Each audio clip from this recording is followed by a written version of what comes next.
ಎಲ್ಲರಿಗೂ ನಮಸ್ಕಾರ. ನನ್ನ ಕವನದ ಶೀರ್ಷಿಕೆ ಪುಸ್ತಕ ನಾನಾಗಲಾರೆ. ಪುಸ್ತಕ ನಾನಾಗಲಾರೆ, ಅದು ಕೇವಲ ಹಾಳೆಗಳಿಂದ ಕೂಡಿದ ಪುಸ್ತಕವಲ್ಲ. ಅದು ಕೇವಲ ಅಕ್ಷರಗಳ ಪದಗಳಿಂದ ಸಾಲುಗಳು ಮೂಡಿದ ಪುಟಗಳಲ್ಲ.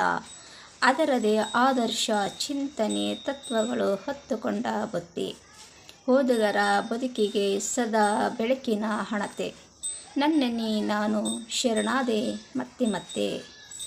ಒಂದೊಂದು ಅಕ್ಷರಗಳ ಅವಳ, ಒಂದೊಂದು ಪದ ಅರ್ಥಗಳ ಗಂಭೀರ. ಹಗಿದಷ್ಟು ಆಳ, ತೀಡಿದಷ್ಟು ಸುಗಂಧ. ಸಲ್ಲಿಸಾಗಿ ಹೇಳಲಾರೆ ಇದರ ಕ್ರಾಂತಿ, ಸರಳವಲ್ಲದ ಮಾತು. ಹೀಗಿರುವಾಗ ನಾನು ಹೇಗೆ ಅದರ ಹಾಳೆ ಮತ್ತು ಆಳ ಬಿತ್ತರಿಸಲು ಸಾಧ್ಯ? ನಾನು ಹೇಗೆ ಪುಸ್ತಕನಾಗುವೆ ಎಂದು ಉತ್ತರಿಸಲು ಸಾಧ್ಯ? ನೀವೇ ಹೇಳಿ. ಹಾಗಿದಷ್ಟು ಅದೆಷ್ಟು ಪದಗಳ ಸಾಲುಗಳಿಂದ ತುಂಬಿಕೊಳ್ಳಲಿ.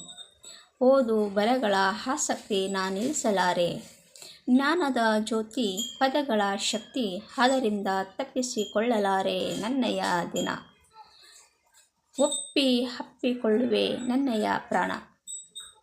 ಪುಸ್ತಕ ನಾನಾಗಲಾರೆ, ಪಠಿಸಲು ನಾ ಮರೆಯಲಾರೆ.